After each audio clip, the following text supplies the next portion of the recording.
Fascist বিরোধী আন্দোলন এবং সর্বশেষ জুলাই আগস্টের যে ছাত্র জনতার দৃঢ় যেই আন্দোলন এবং শাহাদাত রক্ত, এর পরে আমরা এই বাংলাদেশে মনে করেছিলাম যে সংস্কার হবে এবং দেশের সুষ্ঠু আইনের শাসন চালু থাকবে, কিন্তু আমরা খুবই হতাশ, আমরা মর্মাহত। প্রথমেই আমাদেরকে আঘাত দেওয়া হলো, জুলাই সনদকে পুঙ্খানুরূপে বাস্তবায়ন করা হবে, আর অপরদিকে গণভোটকে তারা মাইনাস করে দিয়েছে।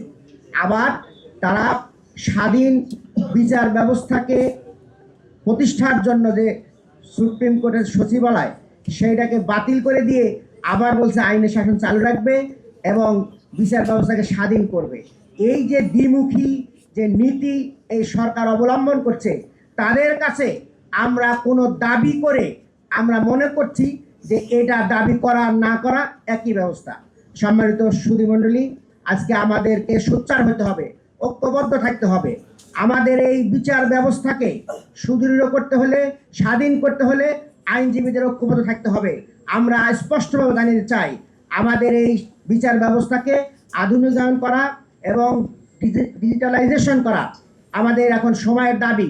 ই কোর্ট চালু করা, ডিজিটাল এভিডেন্সগুলোকে সংরক্ষণের ব্যবস্থা করা, এগুলোর মূলে প্রয়োজন হলো বাজেট।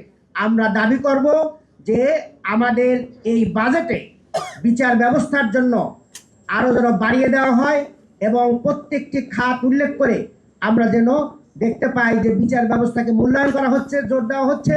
তাহলেই আমাদের এই বিচার ব্যবস্থা স্বাধীন এবং একটা ভিত্তিরূপে দাঁড়াতে পারবে। আর এই দেশ সভ্য তখনই হবে যখন সুষ্ঠু বিচার ব্যবস্থা কায়েম থাকবে। আজকে এই সেমিনারে আমরা এই দাবি করে সরকারকে বলবো যে আপনারা দ্বিমুখী নীতি পরিহার করুন, না হলে আইনজীবীরা আমরা সুপ্রিম কোর্ট থেকেই এই ফ্যাসিবাদী বিরোধী আন্দোলনকে জোরদার করার মাধ্যমে আমরা আমাদের এই শহীদদের স্বপ্ন বাস্তবায়ন করব। সবাইকে ধন্যবাদ।